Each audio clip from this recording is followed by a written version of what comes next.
Hello, welcome, and thank you for joining us today, many of you for the third time on this topic. I'm Heather Belk, Director of Associated Students Administration at UC San Diego. I will be your moderator for this evening's town hall. This webinar has live closed captioning available in two ways.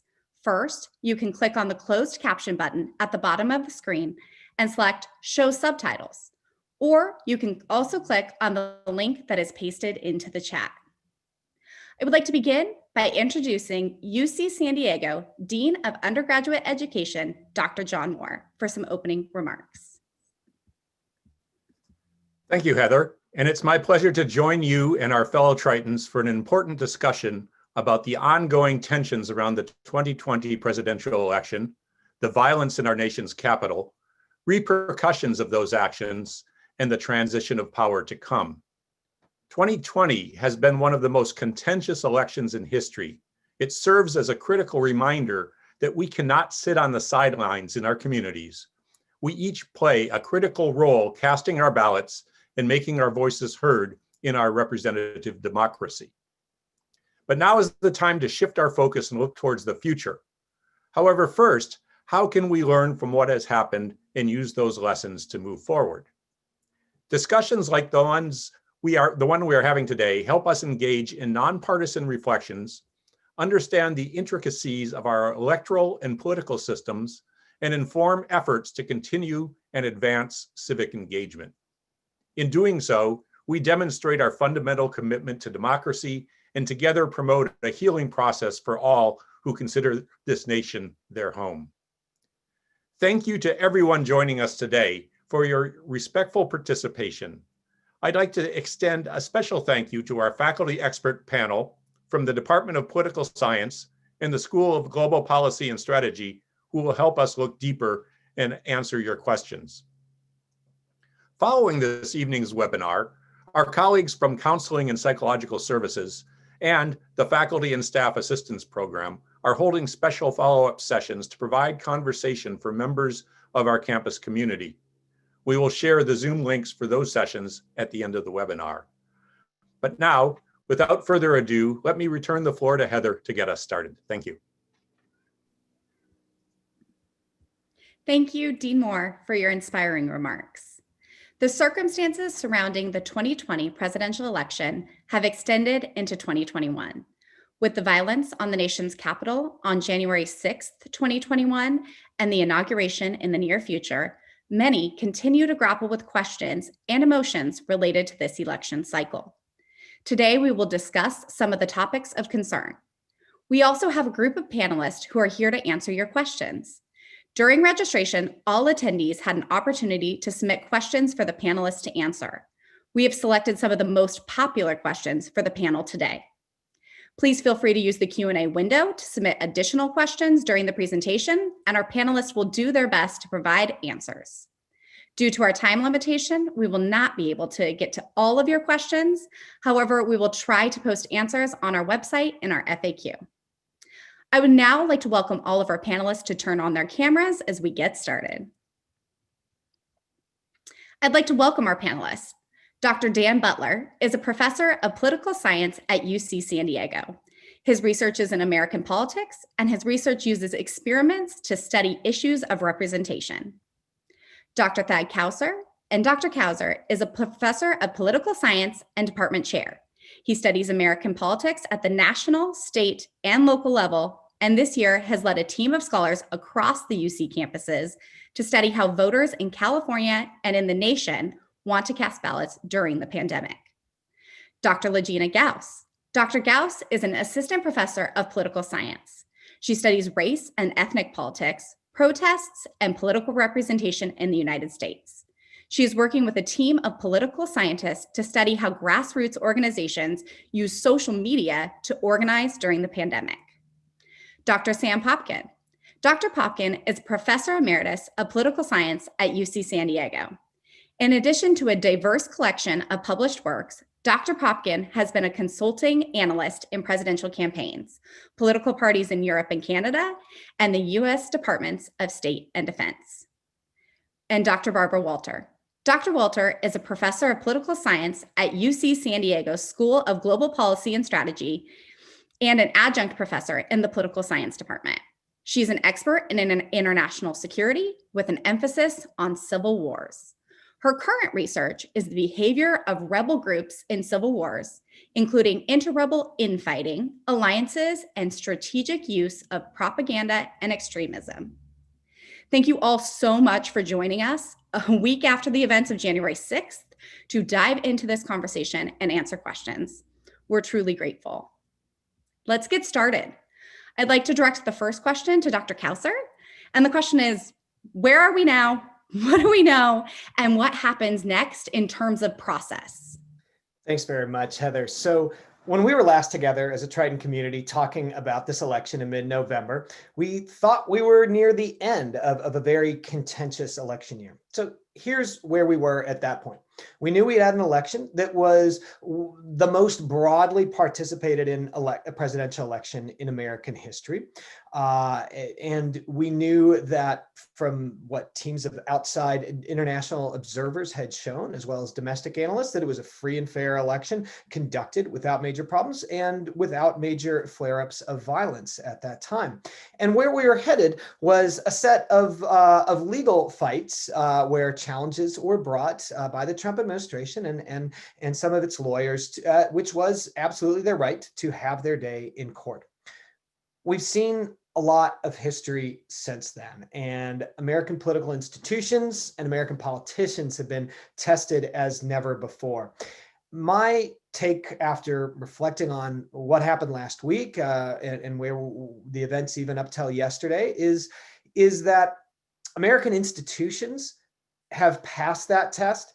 Some American politicians have clearly not, most notably President Trump, but other politicians on both sides of the aisle have passed that test. And that this episode so far has demonstrated both the fragility, but also the resilience of American political institutions. So a few things of note here. There were very clear in cases across the state and in two cases considered by the Supreme Court, we did have due process for the claims of election fraud. And in more than about 60 cases with 90 judges on both who were appointed on both sides of the aisle, we had no major findings in favor of election fraud on the scale or any election irregularities that would have changed the outcomes. And importantly, this shows the value of an American independent judiciary where you had judges appointed by President Trump not agreeing with him. Then you had a president who further pressed his case in calls, including a telephoned one to the Georgia Secretary of State, an elected Republican official. And I think an important show of the checks and balances in the American political system, that public official stood by his oath of office and stood up to a president of his own party. So I think in some ways, in very important ways, this demonstrates the strength of the Republican Party. And then as you saw going into January 6th in Capitol Hill, Mike Pence stood up to the president under whom he served and opposed him, as did Senate Majority Leader Mitch McConnell in a very important speech on the floor of the Senate that was eclipsed just before the clear attack, the violent attack by a mob of protesters on Congress. I think we all saw what happened and were shaken by that violence in the House of the People and rightly worried, nervous, and angry about that. But I think it's also important to focus on the steps that the House took later that night in both the House and the Senate to affirm the electoral vote count, to make it clear that Joe Biden will be inaugurated the next president next week. And also, we've seen a historical, the most bipartisan impeachment ever. And even Republicans who voted against the impeachment also strongly criticized their president for attacking the process. So I think where we're headed now, we have a pause on the process, right? The impeachment, the article of impeachment that the House passed is now in the hands of Nancy Pelosi, and it won't go to the Senate until the Senate is under Democratic control after the inauguration of Joe Biden, Kamala Harris, and the swearing in of two Georgia senators and new Alex Padilla from California. I think everyone will be watching to see what happens, where American institutions go. And I think that whether there's political will to move forward for a conviction really will depend in some ways on how the next few weeks go and where the Republican Party wants to draw a strong line against the actions of Donald Trump. but I see some things to be optimistic about in what's understandably a very worrying week and month in American politics. Thank you, Dr. Kauser. It's nice to know there are some things to be optimistic about, and I appreciate you catching us up from the last time we had this conversation. On the topic of where we're at right now, I'd like to ask a question to Dr. Popkin, which is, will the recently resigned cabinet members be replaced for the short-term span?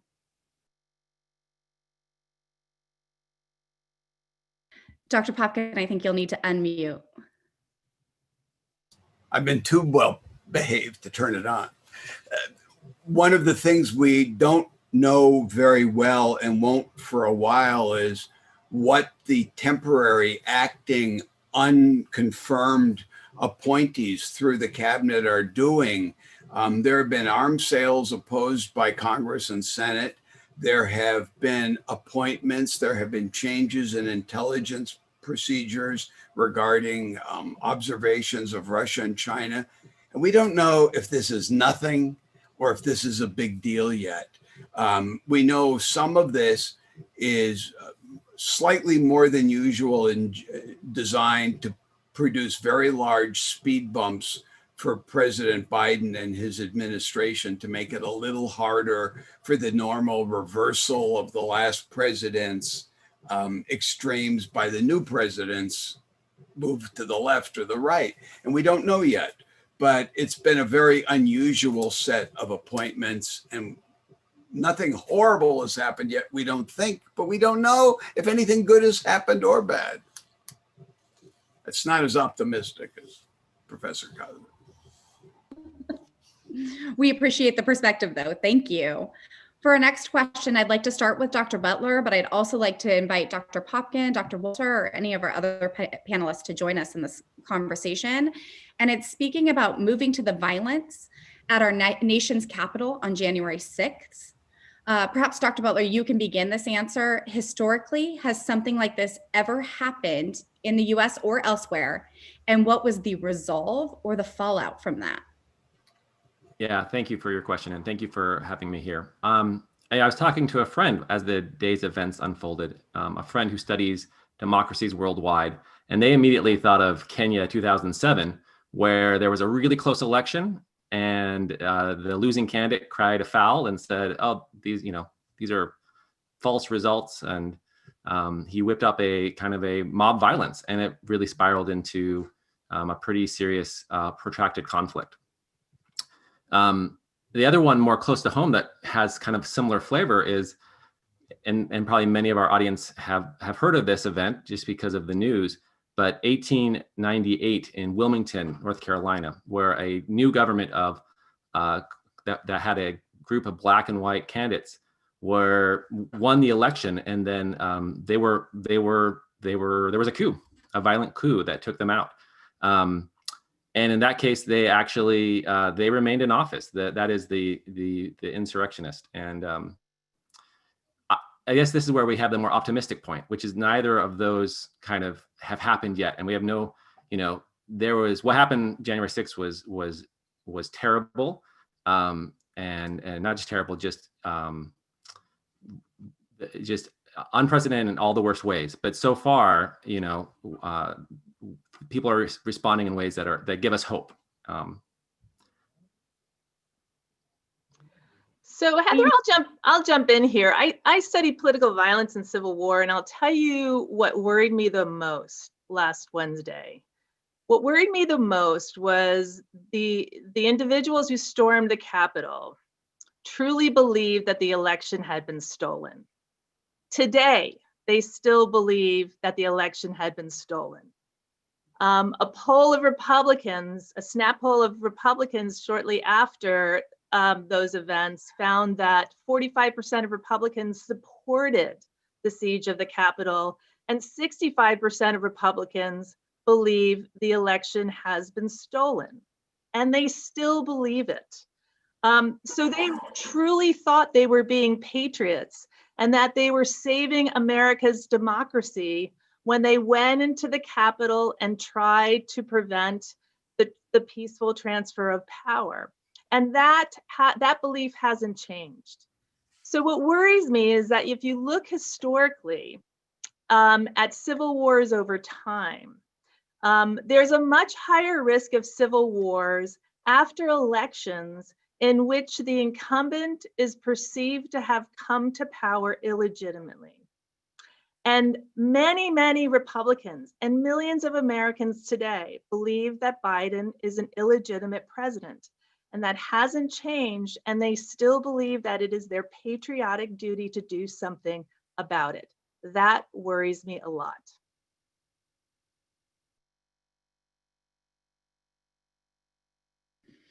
So if I can I'll ask, say two sentences, if I may, that what Professor Walter said reminds us that one of the very important things President Trump did in his campaign that established him as somebody with great support among conservatives was a powerful, very effective 6 weeks campaign to make a national issue out of whether or not a man who was African American, no matter how well educated, no matter where his father was from, couldn't possibly be a real American president. And this was beyond the possibility of being correct or true. The evidence was overwhelming, but it was irrelevant because of people who didn't want in their world to think this is legitimate. Just as if somebody were hired in a department that nobody wanted, and they say, this person is not really a professor. This person could not possibly be a real professor. And as silly as it sounds, the things you do with your gang or your sorority or your fraternity or your party group, when you do that at a national level, it can be very serious, but it really struck a chord with the party right now that is having the problems getting together on what to do, the Republicans. thank you all for your contribution on that. And directly related, a follow-up question for Dr. Walter. We haven't previously seen violence at our nation's capital like this before. So many people have asked, are we on the brink of a modern civil war? So I have a book with Random House coming out on this topic in a few months. So I've thought a lot about it. So the first thing I want to say is when people think about a second civil war here in America, they think about Gettysburg and Antioch and Bull Run. And they think about these very large conventional armies meeting each other in the middle of a battlefield. I think we are headed towards a second civil war, but it is not going to look like that at all. It's probably going to be decentralized. It's probably going to be perpetrated by small bands of extremists using unconventional forms of violence, a bombing here, a mass shooting there. I think these will be groups on the far right that will be pursuing it. I think they would like to try to unify. They will do better if they unify, and they tried to do that in Charlottesville in 2017 during the Unite the Right rally, but they haven't been successful. So right now, I think we already are starting to see a world like that, a world that would look kind of what the world looked like in Northern Ireland until they signed a peace agreement, or in Israel during the two intifadas, where people kind of learn to live with a fairly consistent set of terrorist attacks. So let me take a quick step back and tell you why I think we're heading there. The two best predictors of where a civil war is going to break out is whether a country is a partial democracy. So it's neither a full democracy or a full autocracy. It's something in between. And whether the population is factionalized into racial, ethnic, or religious parties. Okay, so think about that. The United States last Wednesday was downgraded to a partial democracy. It lost its ranking as the world's longest standing democracy. It is now in the same classification as countries like Ecuador. So we think of ourselves as this full democracy, this vibrant liberal democracy, and we have been transitioning away from that since 2016. And then when you think about our political parties, the Republican Party has become a white ethnic faction. It serves at the pleasure of a predominantly white population who really, many of whom really would like to see America become a white ethno state. And if you look at civil wars historically, the groups that tend to start the wars are not the most oppressed. They're not the immigrants. They're not the poorest. They are the groups that had once been in power, but had been downgraded. And a lot of that sounds like what's been going on in the United States for the last few years. I really appreciate that landscape. Thank you very much. I'd like to jump to a conversation about protests and a question for Dr. Gauss. Protests are not traditionally the tool of conservatives. And so what does it mean that they were used in this way last week and through the last week? Thank you for that question, and thank you for having me here today. I'll start by saying that when most people think about protests, they do think of more left-leaning protest movements, especially during the civil rights of the 1950s, 60s, and 70s. So movements led by like Martin Luther King, anti-war movements, Chicano movement, those types of movements. But the truth of it is conservatives have also protested often throughout US history, right? When we think about protests, it's usually done by groups who feel like they're excluded from normal institutional channels, that their voice isn't really being listened to in politics, that they need another avenue for getting what they want represented in politics. And conservative movements of the past, like we recall things like KKK and lynching movements, the institution of Confederate symbols after during Jim Crow and during the civil rights movements, but also things like pro-life movements, right? Tea Party movement, even like the Liberate and anti-vaxxer movements in more recent years. So while conservative movements tend to be overshadowed, I think, by a lot more liberal movements, it is something that has been used by conservatives in order to gain more representation or to have an effect beyond even political realms, but also into social realms for representation and for a greater voice in politics and society. So I think it's partly that we've had kind of blinders on to some of the more conservative movements that have happened, but at the same time, what happened last week isn't traditionally what we see, what we have seen in terms of types of movements that have happened. We do have a few antecedents last summer when there were attacks on state capitals by conservatives, and perhaps some of the reasons that on last week, people felt like they could do that as well was because the response to that wasn't very strong, right? Some people were arrested, but in general, they were allowed to enter these state capitals, walk around with weapons, and with no clear condemnation of those actions. So hopefully that helps kind of to think about conservative movements and the antecedents for what we saw last week. Yeah, thank you. That's great context. For our next question, we'd like to move to a question for Dr. Popkin about the parties and how have both parties changed over time? Is this an indication of divisiveness moving forward? Yes, there is going to be divisiveness moving forward because the parties are, every congressional election, as we've seen lately, can change the party in power in the House. And you also have a Republican Party, which in 7 of the 8 last presidential elections has lost the popular vote, but wins because of concentrated the 3 votes in Idaho and Montana or the rural base. And it used to be the Republican Party was the party that had the more affluent, educated people, and the Democrats were only the working class.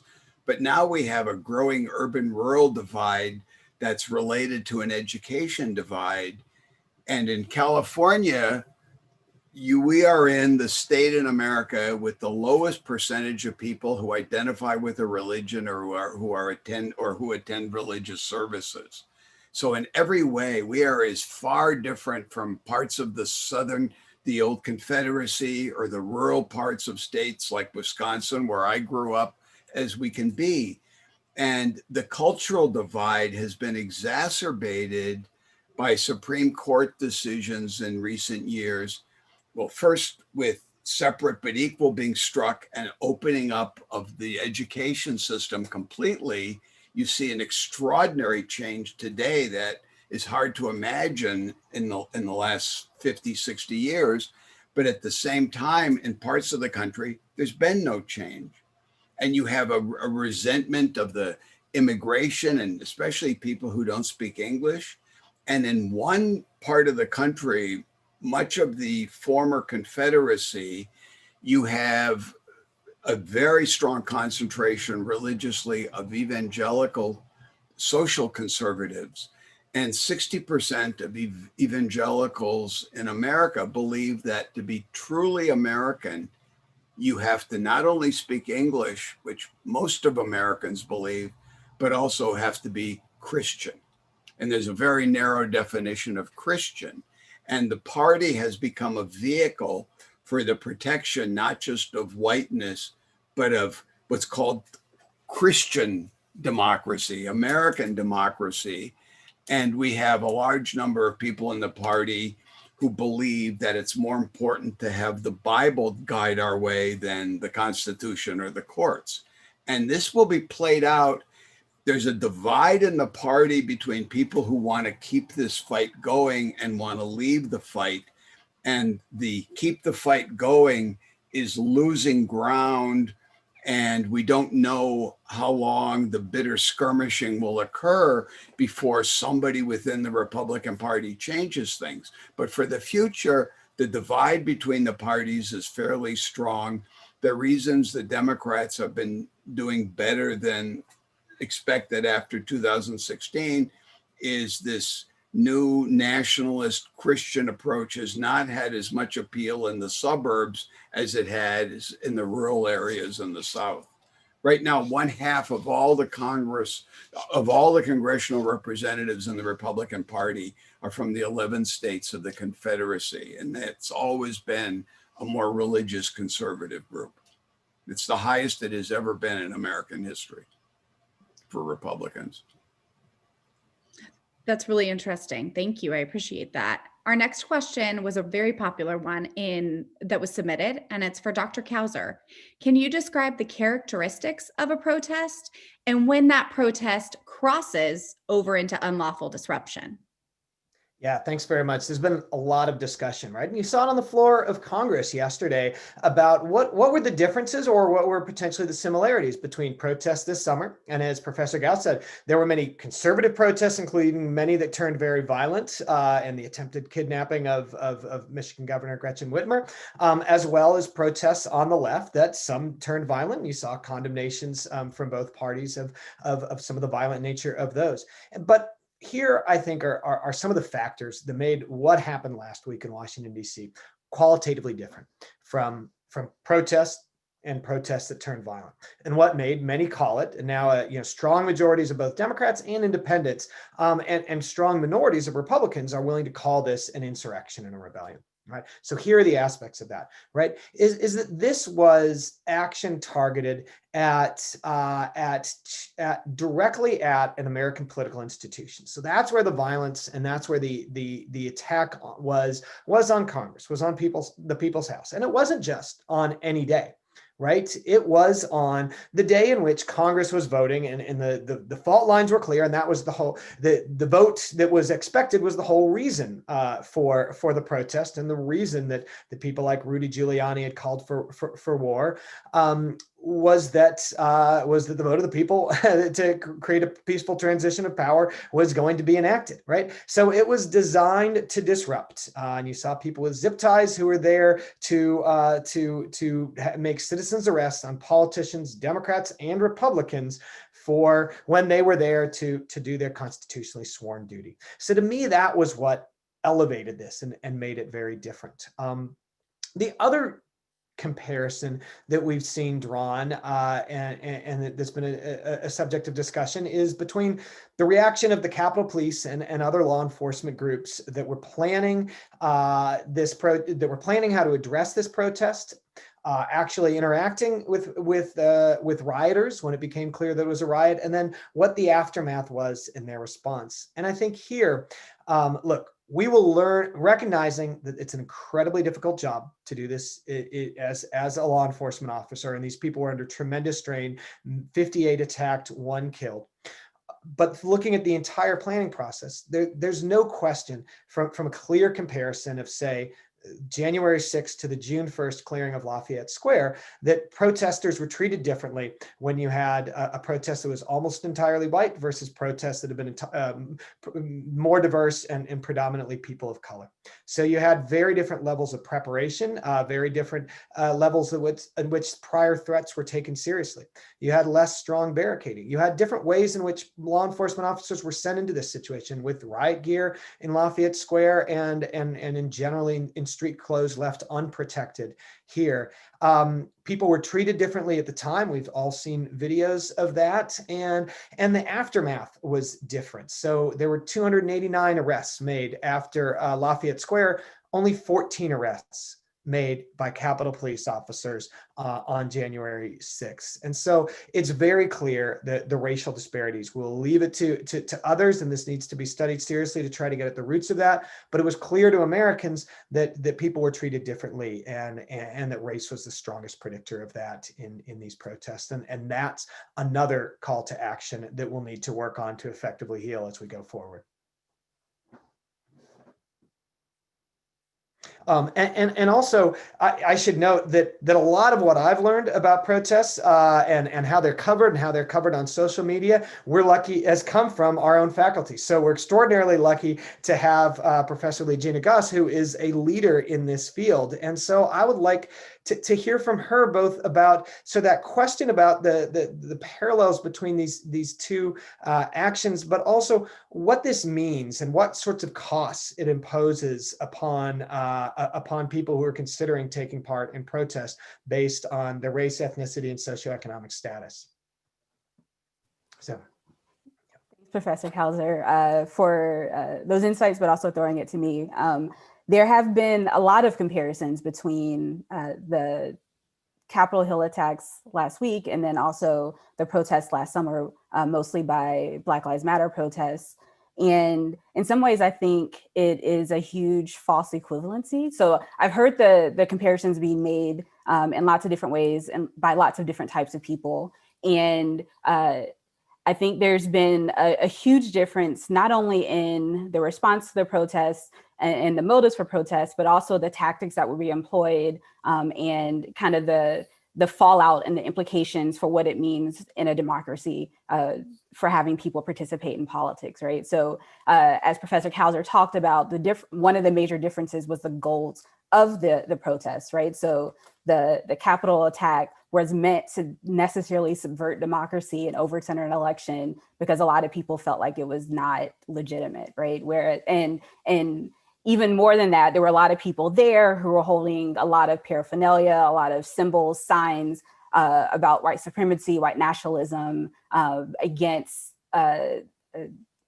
things about the Holocaust, things about trying to lynch the future vice president. So a lot of things that were not just about overturning the election, but also trying to promote white nationalism and white supremacy, and many times in the name of religion, which Professor Popkin brought up as well. Whereas the Black Lives Matter protests was more about police brutality, but also about combating the exact nature of the events that were going on last week, combating white supremacy in not just the way that police respond to those types of protests, but also in many different institutions and social settings within American politics. And the ways that these two groups were trying to promote these different types of, make these different types of demands were very different as well, right? So Professor Kauser talked about in June of last year, when you had protesters literally just standing outside protesting their for Black Lives Matter, whereas you had another group who was literally trying to encroach upon a democratic process in order to get their interests represented. But at the same time, I think one thing that I argue in my research and that I talk about is that those differences are not unique to those two time periods or those two events, right? Throughout history, there's been a differential response in the way that police and society responds to different types of protests, depending on the groups who are protesting.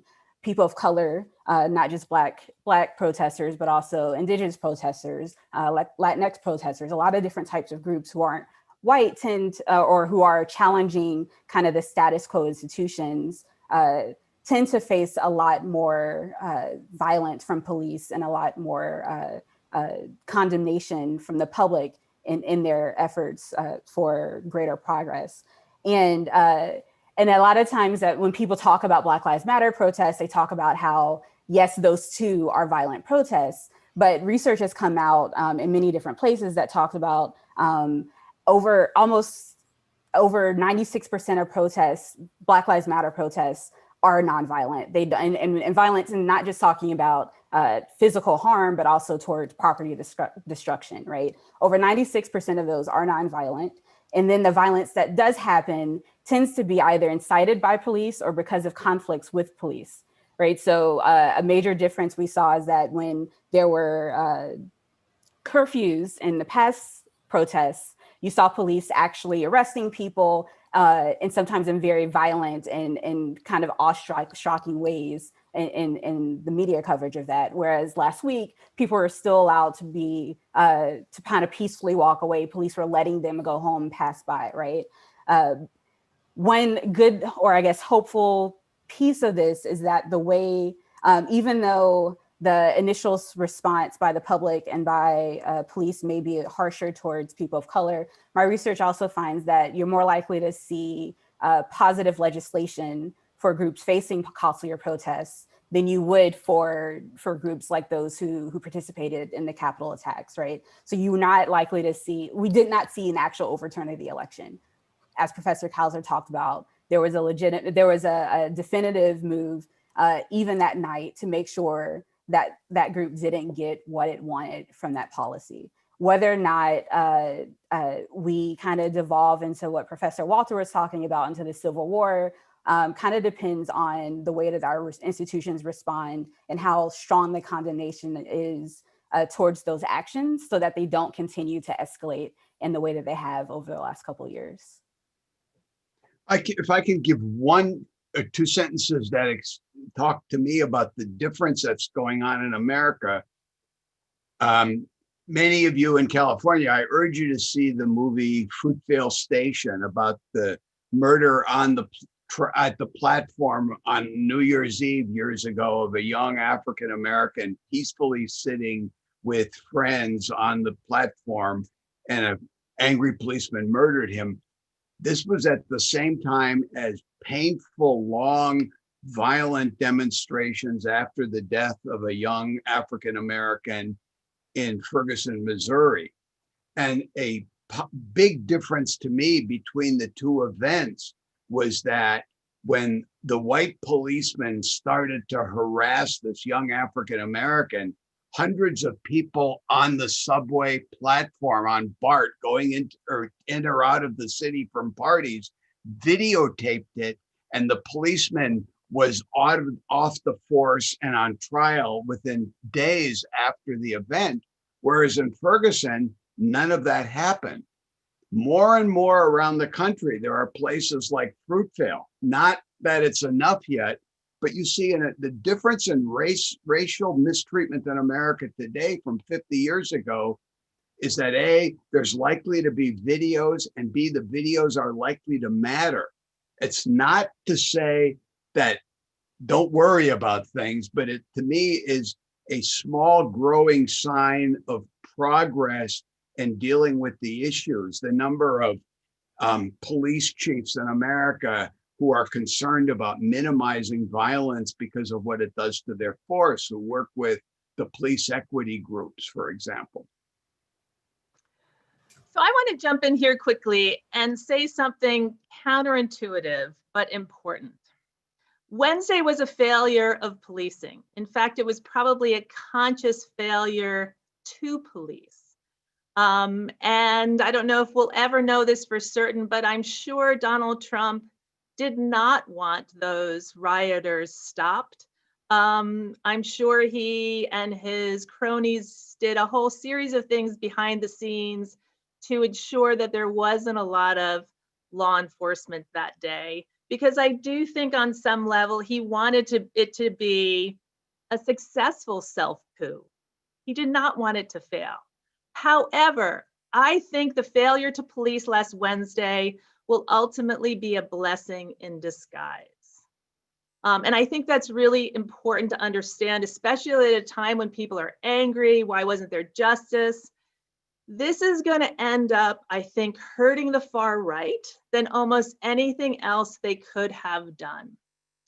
If Americans across the country had seen law enforcement cracking heads and using brutal force against these individuals, it probably would have radicalized more people on the right.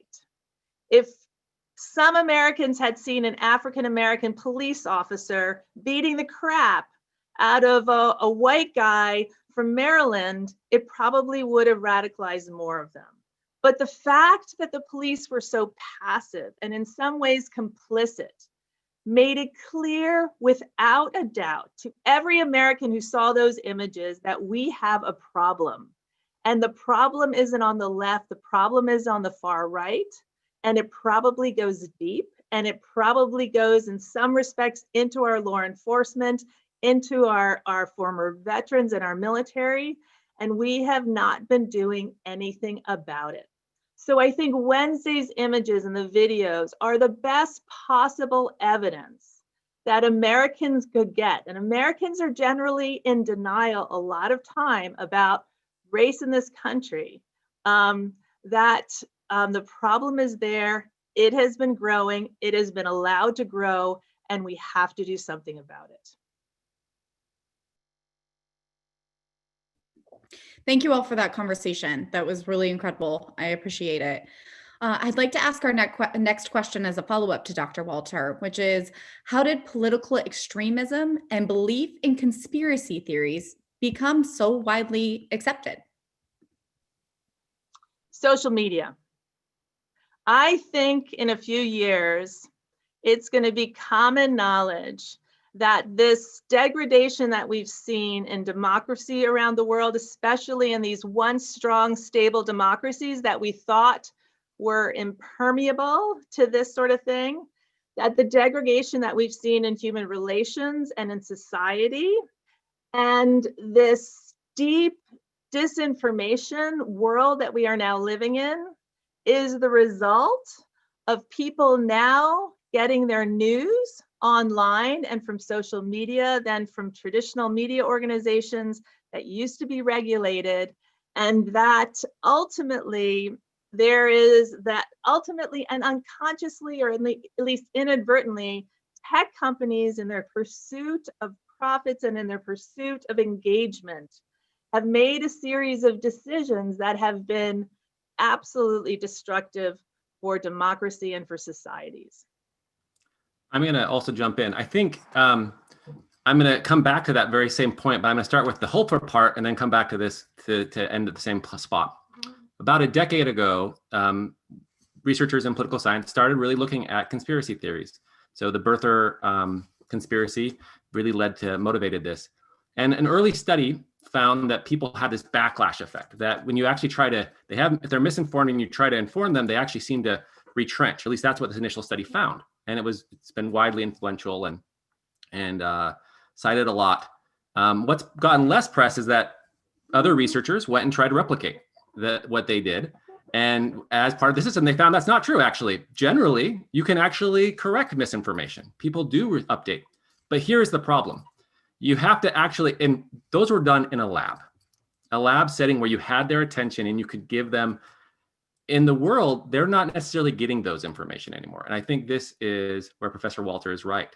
People, and I'm going to throw in one other thing that also is less hopeful.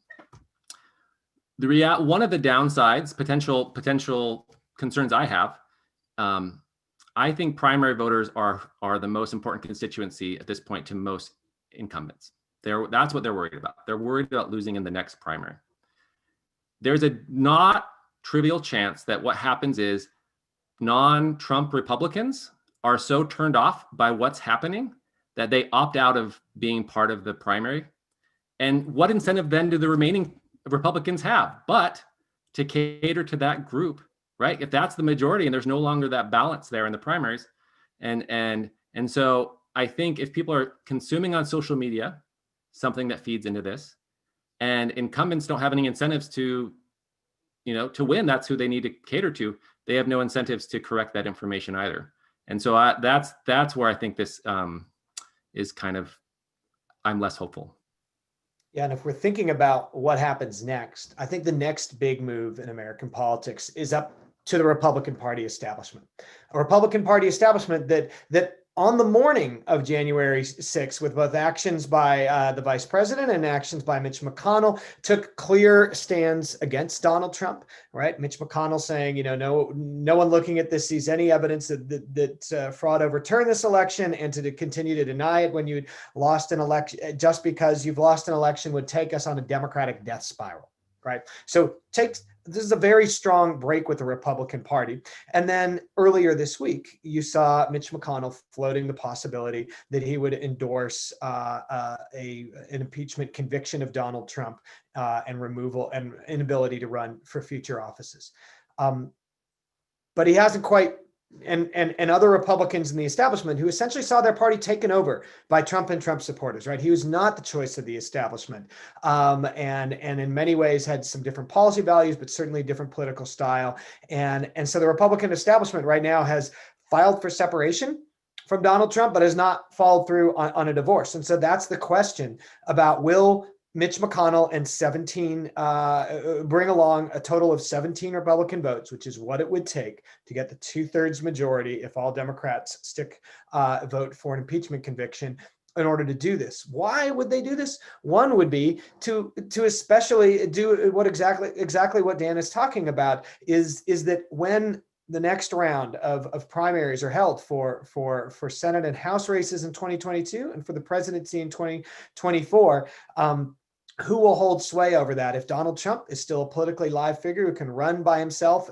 or has still enough support within the party, and he has all this campaign money that he's raised through the Stop the Steal in order to fund candidates, will he bring candidates who are loyal to him, not conservative, because none of this aligns with the ideological spectrum. It's about loyalism to the president. Will he bring those candidates to try to attack the establishment, the people who stood against him, the people who voted to count the correct electoral votes? That's the big question that we're going to learn over the next, and it may take us 2 or 3 months after we get some initial 100 days of the Biden administration to move forward on policies. Then that'll be the strategic question facing, and it's really in the Republican establishment's hands.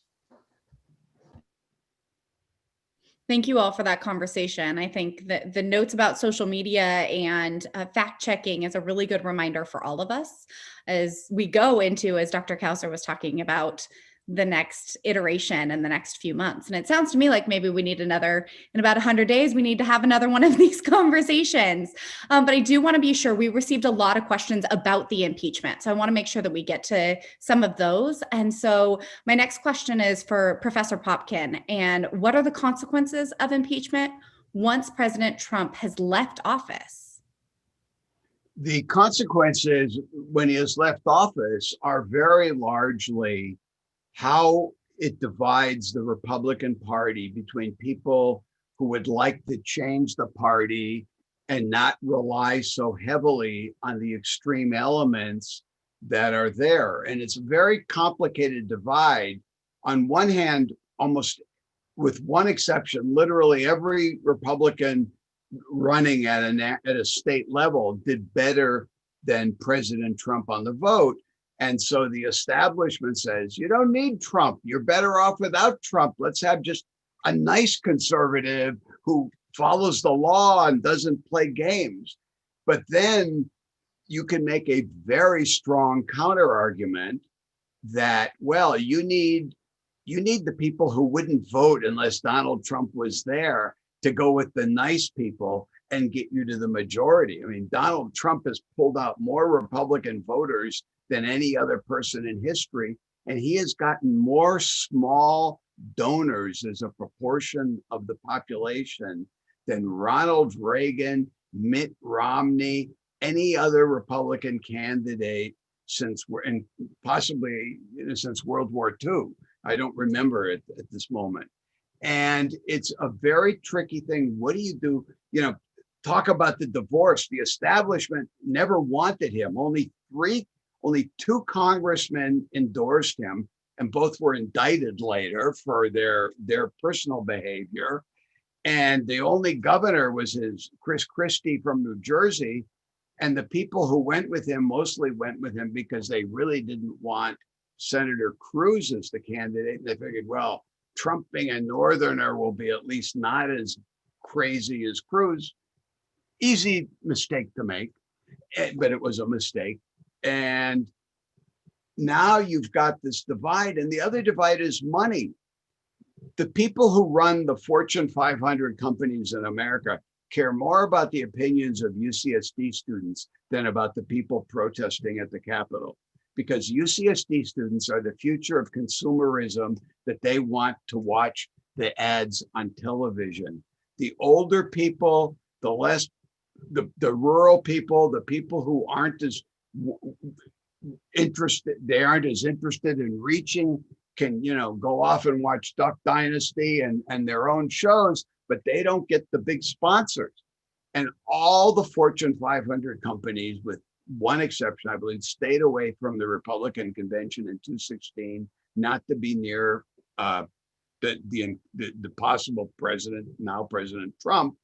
And they've announced one after the other, there's been a dozen so far who have said, no money will ever be given again to the congressmen and senators who voted against certifying the election.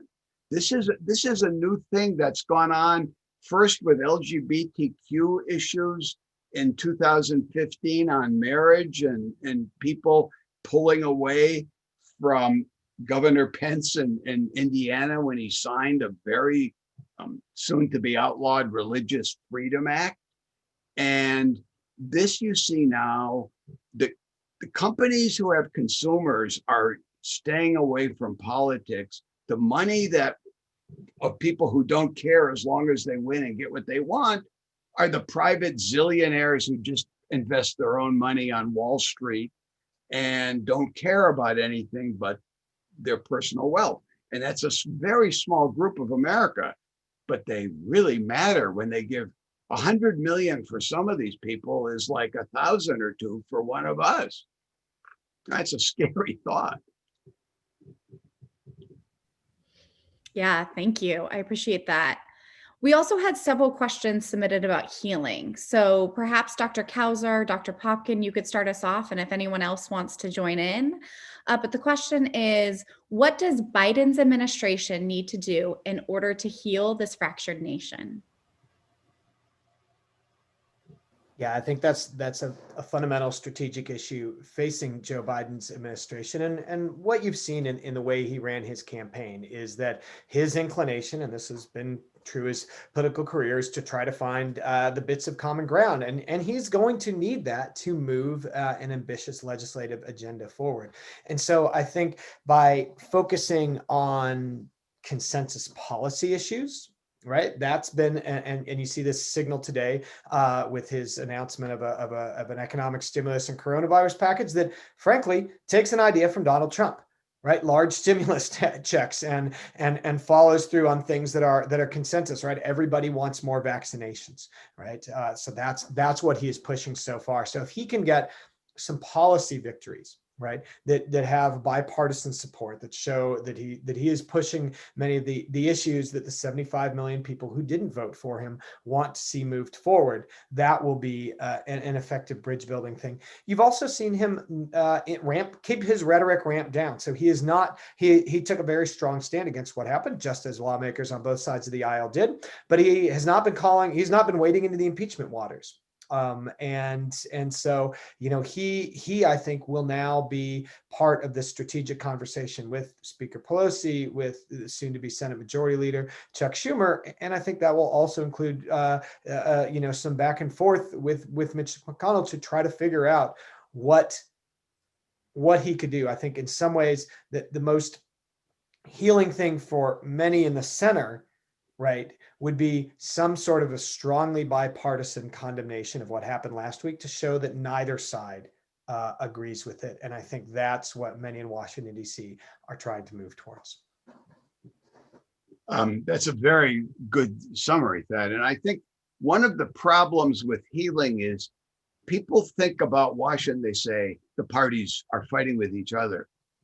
But I've just spent 7 years studying and writing about the fights within parties. A party leader cannot make a deal with the other party leader if he cannot get consensus among his representatives or senators within the party. And the breakdown has been with all the money that can reward you for being an extremist in your party, because you can go on an alternate left or right wing channel and throw some stink bombs and raise money and get famous for outrageous, impossible activities.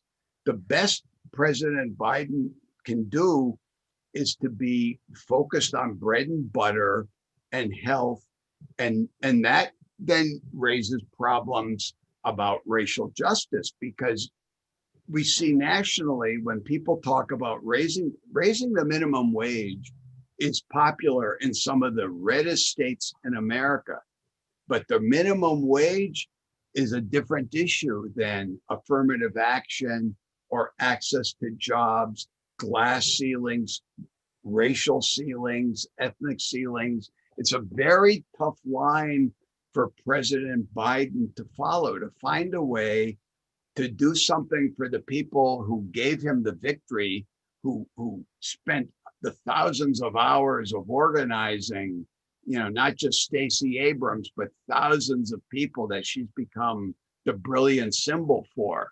And it's going to be a very tricky job for both sides to find a way to get things together. Over and over, even Mitch McConnell, who's become seen as the evil center of Republican intransigence, has tried very hard to make a deal with the other side, starting with Obama, and couldn't get anybody to go along with him because they preferred to just run on protest. And I think it's a little better today because of the COVID and the need for recovery, but that's a hopeful, not a scientific answer on that. Yeah, thank you. I really appreciate that. I do want to acknowledge that we are getting close to our time. So what I'd love to do right now is invite if our panelists have any closing comments or thoughts that you'd like to share with our attendees. I'll go first. I'll just come back to a theme I mentioned earlier, and that is, if you're someone who's put off by what you see in politics, it's easy to want to just disengage and not be involved, or wait till the general. But that's too late. By that point, the candidates are already the choices are set, and so if you can try to engage, and that's hard, right? If what you see is people who you feel are being too extreme. But if your voices aren't there, then the politicians aren't going to respond to you. And so my encouragement is, among other things, when we talk about getting involved, do some soul searching, decide which party is closest to you, and not saying which one it fits you perfectly, but whatever it is, and get involved. So I'll also repeat something that I've been saying often, is that one thing that's really encouraging in this moment, for me at least, is that you have people who are participating in politics who've never participated before. You have people, as Professor Popkin just said, who are engaging voters on the left and the right, among liberals and conservatives, who are really getting people out to vote and engaging them in politics and elections that have not participated before. And I recognize that a lot of people are very frustrated and anxious about the moment we're in. But if you think about a real democracy where everybody has a right to participate, in a representative democracy in the way it was supposed to be founded in the United States, it does require and it does ask for a lot of participation from a lot of different people that you may disagree with, right? And so seeing people having voices that are very different from yours and that you disagree with does not mean that democracy is failing. Better signs that democracies are failing are when institutions are challenged, when elections are said to be false, or when people are violently trying to overturn election outcomes. That is a harsher sign, or a more critical sign that democracy is not where it needs to be. So I guess my point there is just kind of in the midst of your frustration, right? Part of that frustration is due, it's necessary, it is legitimate, but other parts of that frustration, I think, is just the fact that a lot of us just don't like seeing all the conflict that's going on, but a lot of this conflict is necessary in a democratic system of government. If I can say one little thing, one of the things that'll make you a better participant and a better person is every time you want to say about something they say, whoever they is, and when you want to say that they did it because they're evil, or they did it because they're immoral, or they did it because they're stupid, realize that you are the one who is unaware of what's going on. Ask yourself, why are they doing it? If you see somebody in Washington, and in the last few days, I've seen several that I thought they have no business being there. Wouldn't it be a great planet if they didn't exist? Then I have to stop and remind myself, there's a reason they're acting that way. There's a reason they're not acting like my representative. And I have to understand it before I can explain it or ever do anything about it by stealing their voters away from them. So don't stop with the easy condemnation of evil, immoral, stupid, ignorant. Think about what is going on that makes them do it. It's maybe as hard as trying to figure out, why is that grandchild of mine having a tantrum now as opposed to later or some other time? But if you don't understand the motives, you'll never understand what to do about it. And all I have to say is pay attention, be involved.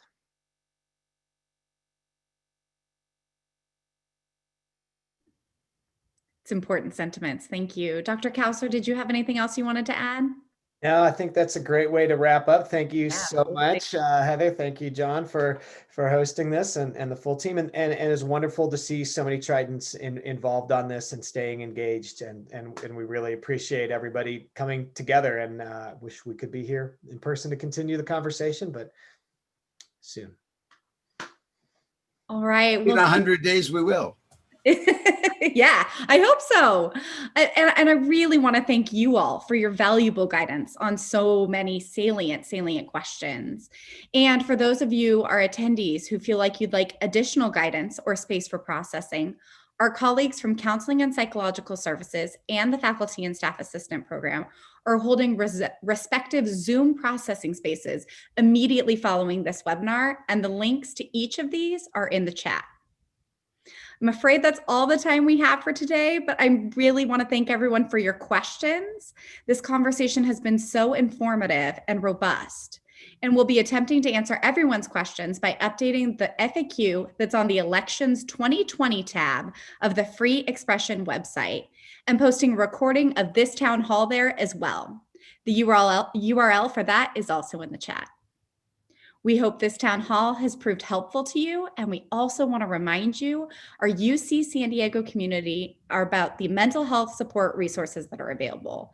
For students, we have Counseling and Psychological Services, and for staff, we have the Faculty and Staff Assistance Program. Links to both will be provided in the chat. This concludes this special town hall, Election 2020, What Now, What Next? And I'd like to thank the presenters and guests for sharing their time and information with us today. And then finally, thank you to all who attended. Thank you.